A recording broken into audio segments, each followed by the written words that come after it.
ক্লাসে সবাইকে শুভেচ্ছা। আমি তরুণ কান্তি সেন, সহকারী প্রধান শিক্ষক, আলকা মিলনী মাধ্যমিক বিদ্যালয়, ফুলতলা, খুলনা।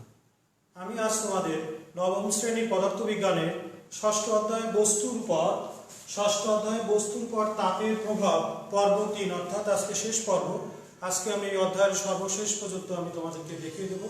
আমি যে কয়টি শিক্ষণ ফল নিয়ে তোমাদের সাথে আজ আলোচনা করব সেটি হচ্ছে যে গলন, বাষ্পীভবন এবং স্ফুটনাঙ্কের বিষয়ে তোমরা ভালো করে জানতে পারবে। গলনাঙ্কের উপর যে চাপের প্রভাব রয়েছে এই বিষয়টাও তোমাদের ক্লিয়ার হয়ে যাবে। আর স্ফুটন ও বাষ্পায়ন কোন কোন জিনিসের উপর নির্ভর করে এ বিষয়ে তোমাদেরকে আমি বিস্তারিত ধারণা দিতে চেষ্টা করব। গলনের এবং বাষ্পীভবনের সুপ্ত তাপ বলে যে একটা তাপ আছে, ঘনীভবন, সুপ্ত তাপ, এই যে তাপ আছে এই বিষয়ে পাঠ শেষে তোমরা বুঝতে পারবে। আমি গত ক্লাসে তোমাদের তরলের প্রসারণ অর্থাৎ কঠিন পদার্থের প্রসারণ, তরল পদার্থের প্রসারণ পর্যন্ত পড়িয়ে গ্যাসের প্রসারণের কিছুটা অংশ আমি তোমাদেরকে দেখিয়েছিলাম।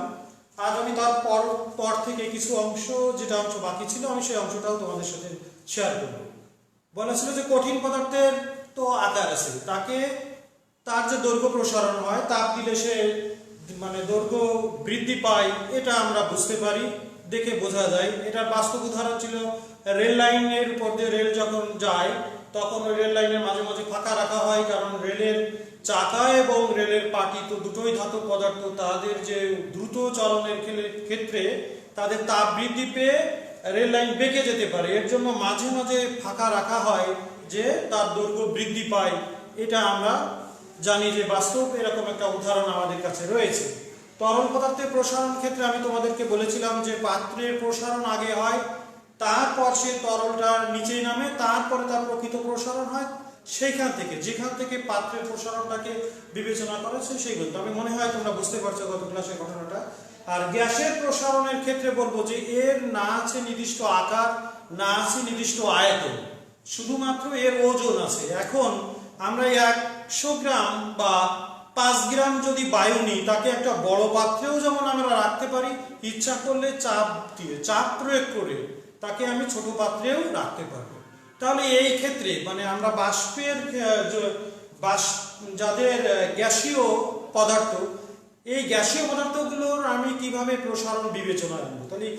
তাহলে গ্যাসীয় পদার্থের প্রসারণ বিবেচনা করতে গেলে আমরা অবশ্যই একটা সমান আকারের পাত্রে সমান পরিমাণের গ্যাস একটা নির্দিষ্ট চাপে রেখে দেব। আমাদের বইয়ের 174 পৃষ্ঠায় তোমাদের দুটো চিত্র আছে, যে এরকম ভাবে দেখানো হয়েছে যে মনে করো যে এরকম দুটো পাত্র আমরা বিবেচনা যদি করি, সেখানে দুটো পাত্রে তোমাদের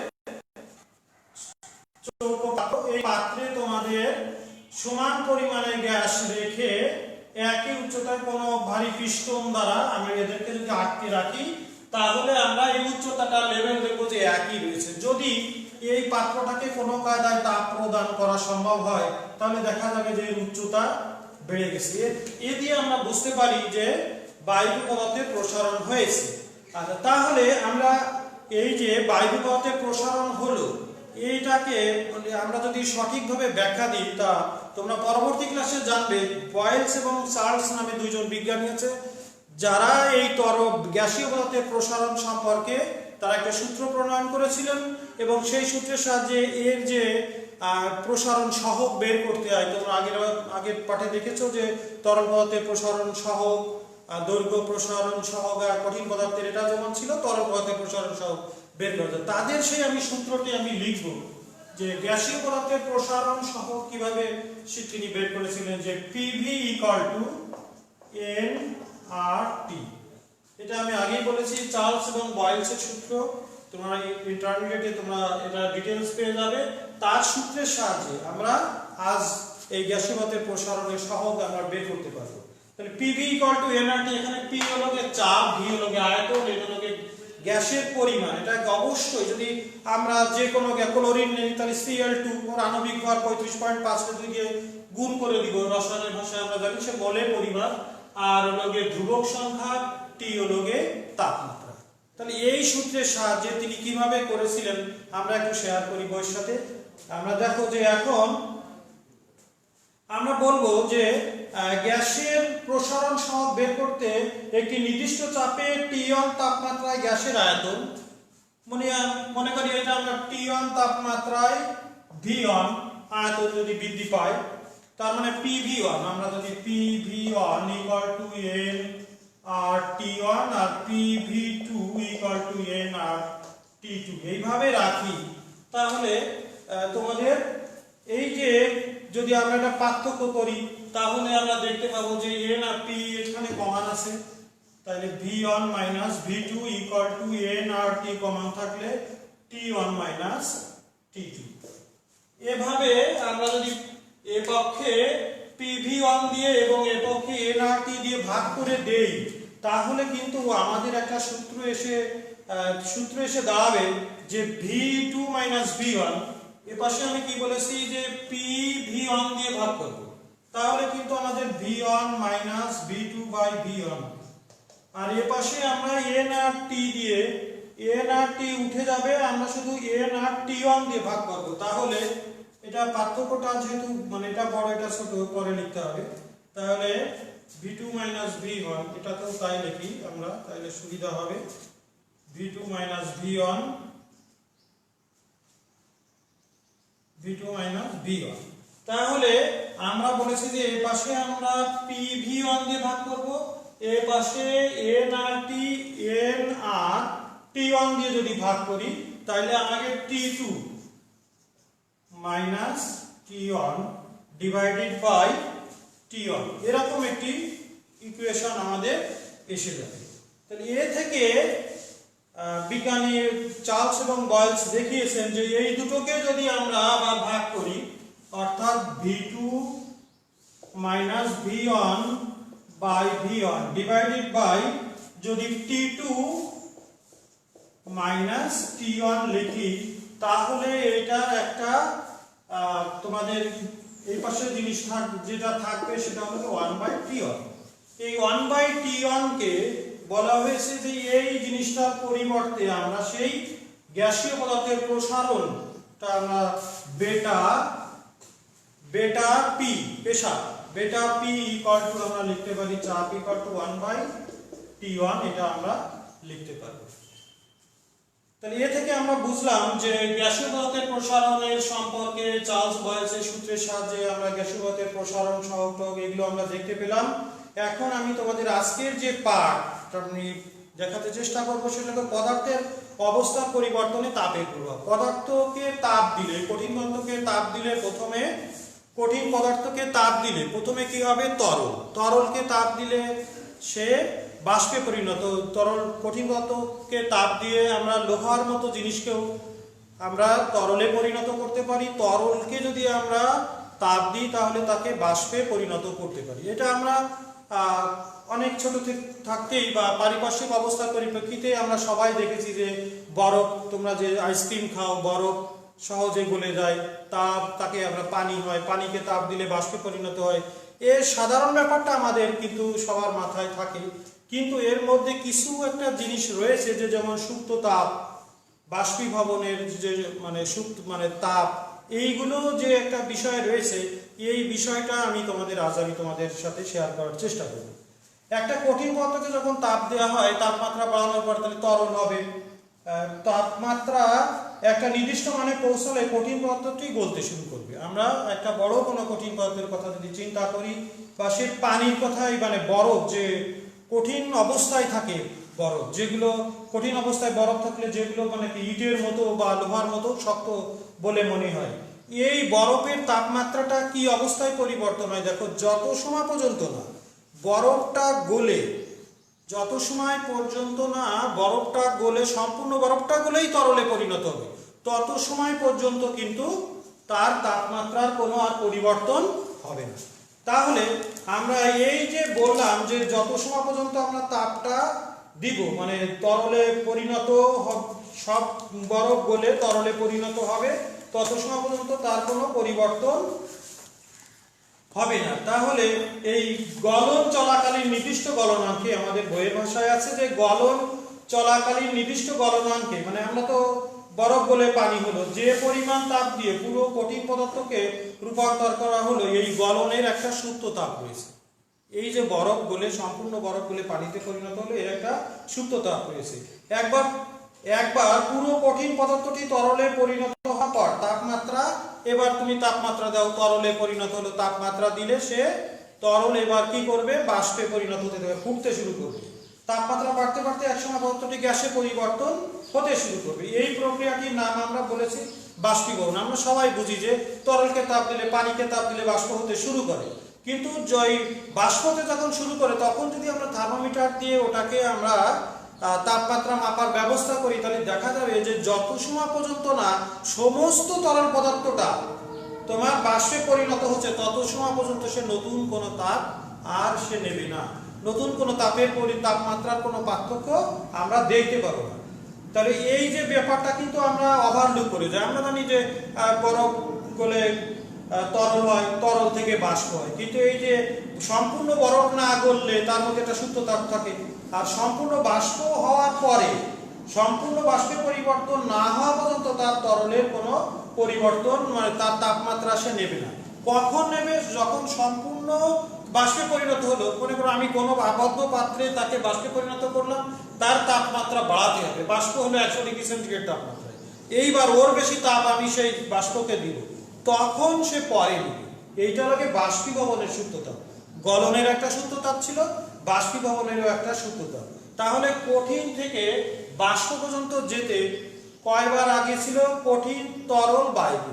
এখন কঠিন থেকে যখন তরলে পরিণত হলো, সম্পূর্ণ তরল পরিবর্তন হতে একটা গলনের সূত্রতাপ লাগে। আবার বাষ্প থেকে বাষ্পীয় পদার্থ হলো, বাষ্পীয় পদার্থের তাপ আমরা যদি আরো বাড়াতে চাই, তাহলে বাষ্পীভবনের একটা সূত্রতাপ সেখানে নতুন যুক্ত হলো। এরপরেও পদার্থের আরেকটি অবস্থার কথা আমরা বলি যে বেশি তাপ দিলে এগুলো তখন যেমন পানি ভেঙে হাইড্রোজেন, অক্সিজেন আয়নিত অবস্থায় হয়ে পড়ে। তাহলে এটা হলো কি প্লাজমা অবস্থা বলে। এই বিষয়ে তোমরা পরে ক্লাসে গিয়ে আরো ভালো জানতে পারবে। তাহলে তাপ দিয়ে কঠিন পদার্থ থেকে তরল, তরল থেকে গ্যাসের রূপান্তরের প্রক্রিয়ার অত্যন্ত একটি উদাহরণ আমরা সবাই দেখেছি, সেটি হচ্ছে বরফ, পানি এবং বাষ্প। বইয়ের ভাষায় আমরা যে কথা আগে বলেছি তোমাদেরকে, আমরা যদিও সরাসরি গলনের সূত্রতাপ কিংবা বাষ্পীভবনের সূত্রতাপ দেখি না। আমরা বলেছিলাম আগে যে আমরা এই বিষয়টাকে কিন্তু অবহেলা করে যাই, আমরা বুঝতাম না যে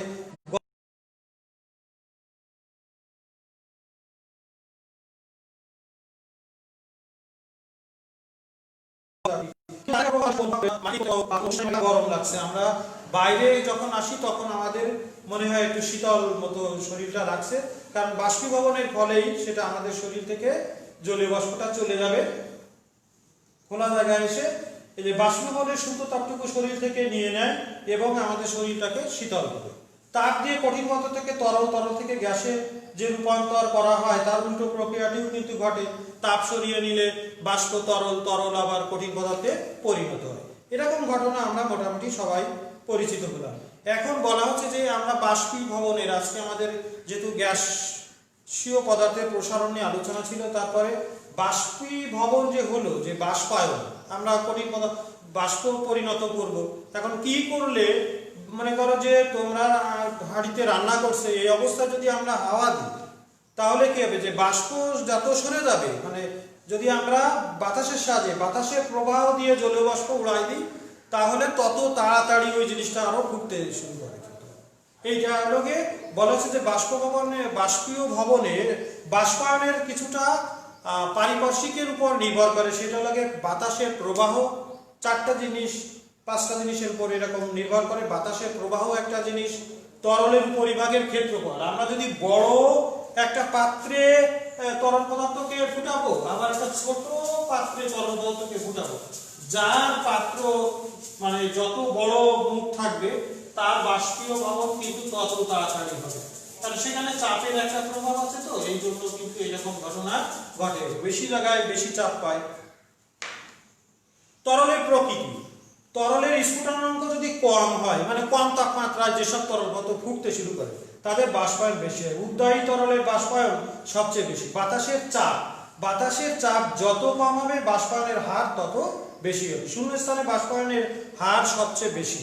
আমরা তাহলে বলেছি বাতাসের চাপ তাই খাদ্য সংরক্ষণের জন্য খাবারকে কিন্তু আমরা অবশ্যই বাষ্পীভবন মানে ইসের মধ্যে রাখি, বায়ু দিয়ে রাখি, যাতে বাতাস বের করে নেওয়া হচ্ছে। তাই খাদ্য সংরক্ষণের জন্য খাবারকে শুকাতে পান দিয়ে বাতাস বের করে নেওয়া হয়, তাহলে খাদ্য সুরক্ষিত থাকবে। তারপরে উষ্ণতা, তরল এবং তরলের কাছাকাছি বাতাসের উষ্ণতা যত বেশি হবে, তরল এবং তরলের কাছাকাছি বাতাসের উষ্ণতা মানে আমরা শীতের দিনে যতটা তাড়াতাড়ি মানে কি বলবো বাষ্পায়ন করতে পারবো, আর্দ্র বাতাসে বর্ষাকালে কিন্তু অত তাড়াতাড়ি তাপ দেওয়া সম্ভব হয় না, কারণ উষ্ণতা বাতাস শুষ্ক থাকে, সেই জন্য এটা বায়ুর শুষ্কতা। বাতাস যত শুষ্ক হবে তরল তাড়াতাড়ি বাষ্পায়ন হবে, মানে শুষ্ক মৌসুমে তাড়াতাড়ি বাষ্পায়ন ঘটে। এরপর আমাদের একটা বিষয় আছে, সেটা হলো আপেক্ষিক তাপ। কোনো পদার্থে আমরা অনেক কিছুই দিয়েই তোমাদেরকে বোঝানো আছে, তা আমি মূল জিনিসটা এরকম যে কোনো পদার্থের 1 কেজি ভরের বা কোনো পদার্থ 1 কেজি পরিমাণের তাপমাত্রা 1 কেলভিন বাড়াতে যে পরিমাণ তাপের প্রয়োজন হয় তাকে ওই পদার্থের আপেক্ষিক তাপ বলে।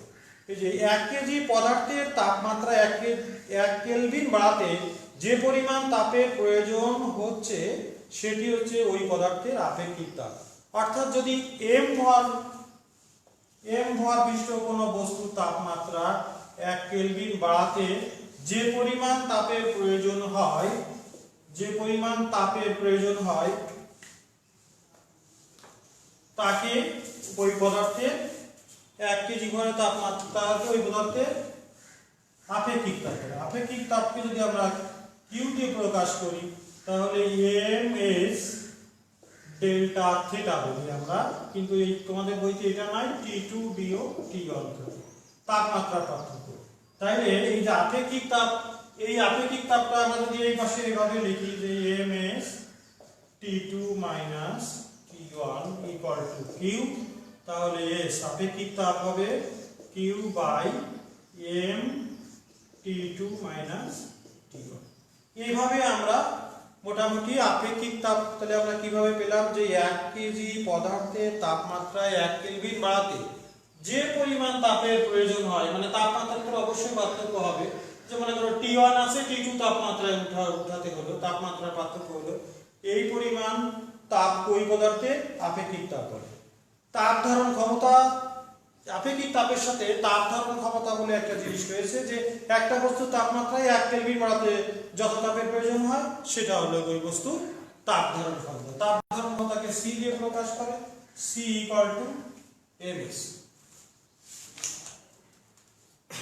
10 কেজি ভরের 10 কেজি সোনার তাপ ধারণ ক্ষমতা যদি আমরা মাপতে চাই তাহলে C equal to আমাদের অবশ্যই আপেক্ষিক তাপ, প্রতিটা পদার্থে আপেক্ষিক তাপ আমাদের থাকে। বইয়ে তোমাদের রয়েছে যে 10 কেজি ভরের সোনার কথা বলেছে, তাহলে এর আপেক্ষিক তাপ 230। আপেক্ষিক তাপের একক আমরা অবশ্যই জুল পার কেলভিন লেখা আছে, তো 200 জুল পার কেলভিন লেখা আছে। তাহলে 10 কেজি ভরের আপেক্ষিক তাপের তাপ ধারণ ক্ষমতা আমরা যদি লিখতে চাই তাহলে C equal to ms বলেছি, তাহলে m হলো 10 কেজি বলেছে, তাহলে 10 ই লিখব, 20 কেজি হলে 20, 230 করে যা 230 এত জুল পার কেলভিন। সে তুলনায় 10 কেজি পানির তাপ ধারণ ক্ষমতা, পানির কিন্তু তোমার আপেক্ষিক তাপ সবচেয়ে বেশি। প্রকৃতির বড় অবদান যে পানির আপেক্ষিক তাপ অনেক বেশি, অনেক তাপ ধরে রাখতে পারে। এই জন্য কিন্তু গাড়ির ইঞ্জিন ঠান্ডা করতে পানি ব্যবহৃত হয়, আগুন নেভানোর কাজে পানি ব্যবহৃত হয়। অর্থাৎ মানে বলছে যে তাহলে পানির যদি হয় তো সেটা পানির আপেক্ষিক তাপ কত, সেটা হলো 4200 জুল পার কেলভিন। আমরা জুল পার কেলভিনকে joule KG K to the power -1 লিখি। তাহলে অর্থাৎ বলেছে তাহলে 10 কেজি কম ওজন, তাহলে আর একটা শূন্য হবে, 42,000 হবে। তাই বলতেছে তার অর্থ সোনা কিংবা অন্য কোনো ধাতুকে চট করে উত্তপ্ত করা যায়, কিন্তু পানিকে এত সহজে উত্তপ্ত করা যায় না, কারণ তার তাপ ধারণ ক্ষমতা অনেক বেশি। তাহলে আপেক্ষিক তাপ এবং তাপ ধারণ ক্ষমতা সম্পর্কে তোমরা জানলে। গলন, বাষ্পীভবন, সূক্ষ্মতাপ এগুলো তোমরা জানতে পেরেছো। এ বিষয়ে তোমাদের কিছু মানে সূত্র রয়েছে, সেটা দিয়ে তোমরা ms যে ডেল্টা তাপমাত্রা পার্থক্য দিয়ে যেভাবে আমি তোমাদেরকে আপেক্ষিক তাপ বের করা শিখালাম, তাপ ধারণ ক্ষমতা, এগুলো বাসায় তোমরা প্র্যাকটিস করবে। এরপর ক্যালোরিমিতির মূলনীতি, তোমাদের এই যে ক্যালোরিমিতি কি তা সেটাই বা কি এর মূলনীতি। আবার ক্যালোরিমিতি হলো যে এই ক্যালোরিমিতি এরকম একটা যন্ত্র ছিল, আমরা আমাদের বইতে আগে ছিল, তোমাদের আগে যারা অনেক আগে পদার্থবিজ্ঞান বইটাতে ক্যালোরিমিটার কিভাবে আবিষ্কার হলো তার একটা বর্ণনা ছিল, এখানে নাই। আর নাই যেহেতু আমি অত দীর্ঘ আলোচনায় যাব না, তবে জেনে রাখো এরকম একটা জিনিসের রেনোর ক্যালোরিমিটার নাম করে একটা যন্ত্র ছিল। সেই যন্ত্রের মধ্যে এমন ব্যবস্থা, তুমি একটা কঠিন পদার্থকে তাপ দিচ্ছ, তার থার্মোমিটারের উপরে তাপ উঠতে থাকবে এবং সেটাকে এমন ভাবে রাখা যে ওইটা বাইরে থেকে কোনো তাপ ওর ভিতরে যাবে না, মানে আবদ্ধ পাত্রে। ওই পাত্র থেকে একটা সুতোয় বা তারের চিকুন তার দিয়ে যুক্ত আছে, ওইটাকে এমন ভাবে নিচে এসে রেনোর ক্যালোরিমিটারটা বানানো বাইরে থেকে কোনো তাপ ভিতরে যেতে পারবে না, কিন্তু মুখ আটকে ভিতরে আবার পানি, যারা আপেক্ষিক তাপ আমরা জানি। এখন ওই বাষ্পীভবন করে ওর মধ্য থেকে ওইটাকে আমরা কেটে দিব, ওই তরল পদার্থ আমরা জানি তার আপেক্ষিক তাপ কত, এই রেনোর ক্যালোরিমিটারটা যদি তামার হয় তার আপেক্ষিক তাপ কত, এখন ওইটাকে আমরা কেটে ওর মধ্যে ফেলাই দিয়েই ওর মুখটা আটকায় দিতে হবে, এরকম একটা যন্ত্র। এই যন্ত্রে কি হলো, তাহলে ওই যে 100 ডিগ্রি সেন্টিগ্রেড তাপমাত্রায় সে ফুটতে সে উত্তপ্ত বস্তুকে আমরা ফেলালাম, তাহলে ওই বস্তু তাপমাত্রা 100 ডিগ্রি ছিল। এই রেনোর ক্যালোরিমিটারে এখানে একটা তাপমাত্রা আছে, মানে থার্মোমিটার লাগানো থাকে, তাই এর একটা নির্দিষ্ট তাপমাত্রা, তাহলে এর আদি তাপ।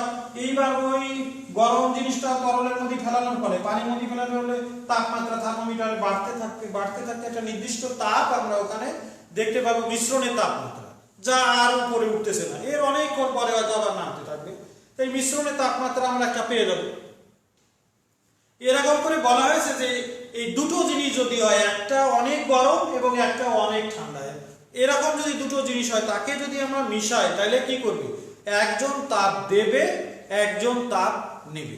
এরকম করে আমরা শীতকালে অনেকেই গরম পানি করে একটা ছোট পাত্রে গরম পানি করে নিই, অনেক সময় ওয়াটার হিটার উঠেছে, এরকম গরম পানি করে নিয়ে বা চা বানাই আমরা এরকম, এই পানি যদি এক বালতির মধ্যে দিই তা কিছুক্ষণ পরে দেখা যাবে যে পানি অনেক গোসল করার উপযোগী হয়েছে বা কিছুটা গরম অনুভব হচ্ছে। এখন আমরা বলতেছি যে ক্যালোরিমিটারের মূল নীতি ছিল, মানে এই রেনোর ক্যালোরিমিটারের যে গৃহীত তাপ ইকুয়াল টু বর্জিত তাপ, এটা হলো রেনোর ক্যালোরিমিটারের মূল নীতি, যে গৃহীত তাপ ইকুয়াল টু বর্জিত তাপ। যে তাপ গ্রহণ করলো, ওই যে সেই রেনোর ক্যালোরিমিটার, পানি, যে সব জিনিসটা ছিল ওর মধ্যে গৃহীত তাপ আর বর্জিত তাপ, যে তাপটা অনেক উচ্চতায় গরম করা হয়েছিল অনেক তাপে, সেইগুলো। তাহলে গৃহীত তাপ ইকুয়াল টু বর্জিত তাপ, এটা হলো ক্যালোরিমিতির মূল নীতি। এখন এই গৃহীত তাপ মনে করো, যদি উদাহরণে এরকম একটা অঙ্ক আছে যে 30 ডিগ্রি সেন্টিগ্রেড তাপমাত্রায় 1 লিটার পানিতে 100 গ্রাম ওজনের এক টুকরো বরফ ছেড়ে দেওয়া হবে। 30 ডিগ্রি সেন্টিগ্রেড ছিল পানি, পুরো বরফটি গলে যাওয়ার পর মোট পানির তাপমাত্রা কত হবে? বরফ গলনের সূত্র তাপ 334 জুল পার কেলভিন, এরকম লিখা। তো বরফ 0 ডিগ্রি সেন্টিগ্রেড তাপমাত্রায় বরফের ভর হলো 100 গ্রাম।